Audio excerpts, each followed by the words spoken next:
ऊपर वाले का नाम लेकर स्टार्ट करते हैं आज का वीडियो। आज का वीडियो साइला साइला डिबेट चैनल से लिया गया है और दूसरा एक नेशनल पब्लिक चैनल से लिया गया उसके जवाब में। आप दोनों वीडियो को ज़रूर देखिए।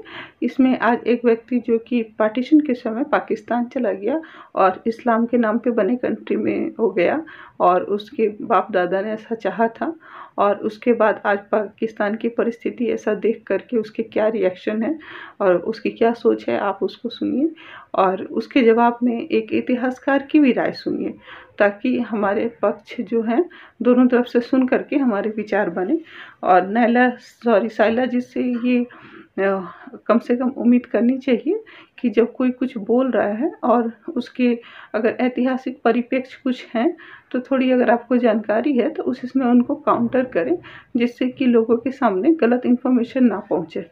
हेलो फ्रेंड, डिबेट विद शाइला में आप सबका वेलकम है। और आज का शो स्टार्ट करने से पहले मैं आप तमाम दोस्तों को तहे दिल से शुक्रिया अदा करना चाहूंगी कि कल आपने मेरे प्रोग्राम को बहुत ज्यादा सपोर्ट किया, बहुत ज्यादा आपने प्यार किया, आपके बहुत अच्छे से मैसेजेस आए, तो आपकी मोहब्बतों का ढेर सारा शुक्रिया। और आज जिस पर्सनैलिटी के साथ हम आपको मिलाने वाले हैं वो पाकिस्तानी मीडिया से ताल्लुक रखते हैं, एक्टिविस्ट हैं, इनका नेम है Salman Saeed sir. First of all thank you so much for joining my show. Thank you. अस्सलाम वालेकुम। वालेकुम सलाम। तो फ्रेंड्स, आज जो है हम बात करने वाले हैं उन तमाम मुसलमानों की जो कि पार्टीशन से पहले इंडिया वाली साइड पे रहते थे, लेकिन अब वो जो है पाकिस्तान में रहते हैं, और जानेंगे कि 75-76 साल गुजरने के बाद, क्योंकि अब वो पाकिस्तानी कहलाएंगे, तो क्या वो इंडिया को आज भी मिस करते हैं या फिर वो पाकिस्तान में सेटिस्फाई हैं। तो सर, अपने जरा एक्सपीरियंस हमारे साथ शेयर कीजिए कि 75 साल के बाद हम मुतमईन हैं कि नहीं। स्टोरी तो लंबी हो जाएगी, लेकिन तो शॉर्ट में आपसे थोड़ा सा कर दें कि जो पार्टीशन हुई या जो सही हुई गलत हुई वो एक अलग टॉपिक है, लेकिन हम 75 साल के बाद जहां पे हम खड़े हैं तो वो जिस मुश्किलात में हम इस टाइम मौजूद हैं, वो मुश्किलात हमारे लिए सवाल खड़े करते हैं कि क्या वो गलत था कि ठीक था। अगर ये टेंशन ना होती, ये मामलात ना होते, जो पोजीशन बन चुकी इस टाइम पाकिस्तान की, तो फिर शायद हम वो आज सवाल ना करते कि वो ठीक था कि नहीं था। ठीक है, तो अब ये इशू है आपके सामने। इसमें अब क्या कहें हम आपको कि किसको इसको जिम्मेदार ठहराएं। कोई भी अपनी जिम्मेदारी लेने को तैयार नहीं है। तो वहां से जो फैमिलियां आई हैं, वो जो हमारे आबा अजदाद आए थे वहां से, तो अब उनकी जो शहादतें हुई हैं बीच में, जो अब वो तकलीफ होना शुरू हो गई है कि यार वो फिर जितनी शहादतें हुई, क्या हम उनको गलत कहें कि जिस मकसद के लिए बनाया गया वो मकसद भी पूरा नहीं हुआ। ठीक है, और वो पूरा होता भी नजर नहीं आ रहा, और सारा ए टू जी उल्ट होता हुआ नजर आ रहा है यहाँ पे। तो वो फैमिलियों से भी टूट गए, खानदान भी टूट गए, जमीनों से भी टूट गए, कलमे के नाम पे बना, कलमे के भी आगे मामला जो है अभी तक हमें कुछ नहीं मिले। तो अब क्या इसके बारे में कहा जाए। तो सर, आप इंडिया में किस स्टेट से ताल्लुक रखते थे? दिल्ली के पास है अपना अलवर गांव, काला पहाड़ मशहूर है वहां पे। अलवर गांव, हमारे दादा जान जो है वो अलवर साइड के हैं। तो ऐसी कौन सी वजूहात थी जिसकी वजह से आपको दिल्ली छोड़कर पाकिस्तान मूव होना पड़ा? क्योंकि सबकी अपनी मर्जी थी, जो फैमिलीज आना चाह रही थी वो आई, जो वहां पे रहना चाहती थी। आज भी वहां पर अगर देखा जाए तो 27 से 28 करोड़ मुसलमान रह रहे हैं और टोटल पाकिस्तान में 22 करोड़ रह रहे हैं। तो आपने कहा कि भारत में लगभग उतना ही मुसलमान रह रहे हैं। आपकी बात हो सकती है, थोड़ी संख्या ज़्यादा या इससे कम हो सकती है, लेकिन आप दोनों जगह के मुसलमानों में कोई अंतर नहीं है। आपके यहाँ के मुसलमान, हमारे यहाँ के मुसलमान, दोनों का धार्मिक आइडियोलॉजी और दोनों का कल्चर अरबी है, लेकिन वो भारतीय संस्कृति के साथ कितना कम रहते हैं, कितना ज़्यादा, उसके अनुसार उनकी सोच पर असर पड़ता है। आपके यहाँ भारतीय संस्कृति खत्म हो गई है, आप मॉडर्न और यूरोपियन सभ्यता को लेकर जीते हैं। खान पान हो सकता है भारतीय हो, लेकिन भारत में जो मुसलमान हैं उनकी सभ्यता थोड़ा हिंदुओं की संख्या ज़्यादा होने से शांति है, नहीं तो ऐसी क्या वजूहात थी जिसकी वजह से आपके दादा जो है इंडिया, जैसे आप मिस भी करते हैं, तो इंडिया को छोड़ के आप पाकिस्तान मूव हो गए? सर जो है ना, शौक से तो कोई भी माइग्रेट नहीं करता, ना तारीख में कभी हुआ है। शौक से कभी भी माइग्रेशन नहीं हुई। लेकिन जब बात कलमे का नारा लगा और लोगों को कलमे की आवाज दी गई, ईमान की, और हमारा जी जितना भी वो होगा, आइन होगा, दस्तूर होगा, वो इस्लामी होगा, वो ये ख्वाब दिखाए गए, सारे मामलात किए गए। तो उसके बाद जो है कि जब माइग्रेशन फिर की भी गई और कराई भी गई। बीच में कुछ लोग थे जो खुशी से निकले, कुछ लोग थे कि वहां पर रहने की वजह ही नहीं बची।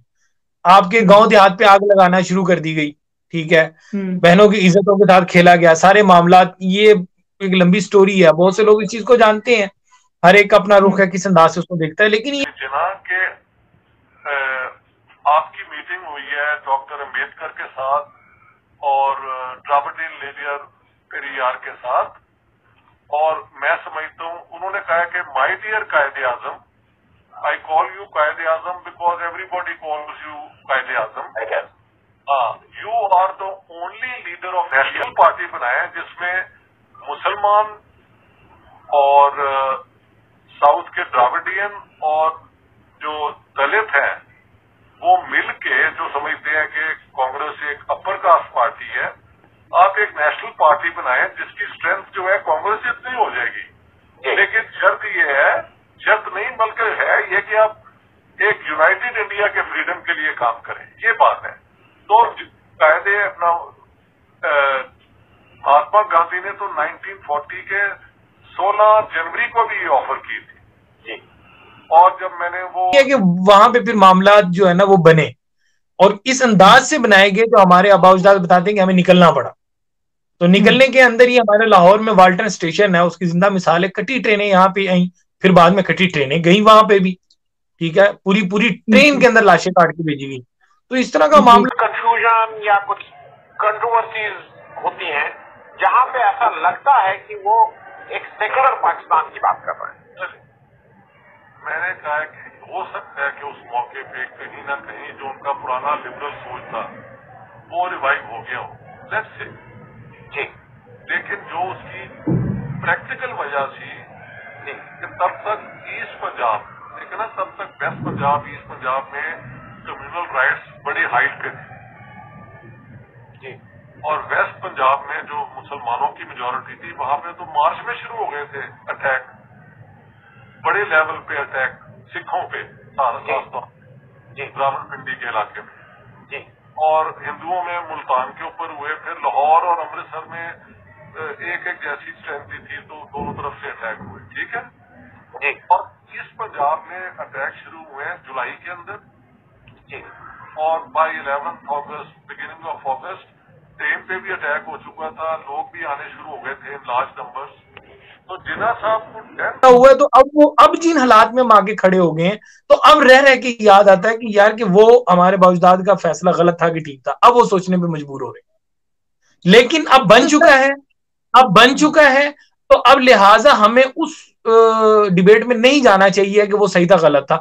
अब तो हमें इस तरफ जाना है कि हमने इसको सही कैसे करना है, लेकिन इसको सही करने के लिए इसकी जिम्मेदारी किसी ना किसी डिपार्टमेंट को लेनी पड़ेगी, जो कि पाकिस्तान में कोई भी शख्स लेने को तैयार नहीं। तो सर ये 22 करोड़ आवाम का क्या होगा? दुनिया में पाकिस्तान से पता ही नहीं चला हम कब भिकारिस्तान बन गए, सब हमें कहते हैं भिखारी। इवन दो हमारे प्राइम मिनिस्टर भी खुद को भिखारी कहते हैं कि मैं जहां कहीं जाता हूं तो लोग कहते हैं मैं भीख मांगने आ गया हूं, लेकिन मैं भीख नहीं मांग रहा, भीख मांगना मेरी मजबूरी है। तो आप इस स्टेटमेंट के बारे में क्या रखेंगे कि बाहर की दुनिया में हम पाकिस्तानियों की क्या इज्जत रह गई है? सिस्टर, इनके बस में कुछ भी नहीं है। ये इसकी मिसाल मैं इस तरह दूंगा कि वो जिस तरह मदारी के हाथ में डुगडुगी होती है ना, तो बांदर आगे नाच रहा होता है, तो इन सब की मिसाल वो है। ये नाच रहे हैं लोग, इनके बस में कुछ नहीं है, ठीक है, ना ही इनसे पिछली गवर्नमेंट के बस में कुछ था, ना इनके बस में कुछ है, इख्तियारात इनके पास है नहीं, ठीक है। तो ये कैसे मुल्क के फैसले? शुरू में मैं भी पाकिस्तान की जो स्थिति है, वहाँ की आर्थिक सामाजिक स्थिति है, उस पर मैं थोड़ा सा नज़र रखती थी, लेकिन वहाँ की आर्थिक स्थिति को अब मैं नहीं देखती, क्योंकि आर्थिक स्थिति बदलती रहती है, और लोगों का अगर पूरी कौम अगर मेहनत करे, पूरा देश मेहनत करे, तो ये सब परिस्थिति बदल सकती है। ये भाई साहब वहाँ की स्थिति देख कर के और तब इनका मन दुखी है कि हम इधर आ गए, लेकिन आप उन हिंदुओं के बारे में एक बार सोचिए, या उन गैर मुस्लिमों के बारे में सोचिए जो कि आपके यहाँ रह गए हैं, और उनकी स्थिति क्या है। ऐसा नहीं कि आप नहीं जानते, लेकिन आप किसी धर्मांधता के चक्कर में पड़े हुए और उस पर कुछ बोलना नहीं चाहते। आप केवल आर्थिक स्थिति देख करके आपका मन बदल रहा है, और उनका जीवन, आर्थिक स्थिति, सामाजिक स्थिति सब कुछ खत्म हो रहा है। उनके बारे में एक बार सोचिए, अगर इंसान है तो, नहीं तो कोई बात ही नहीं।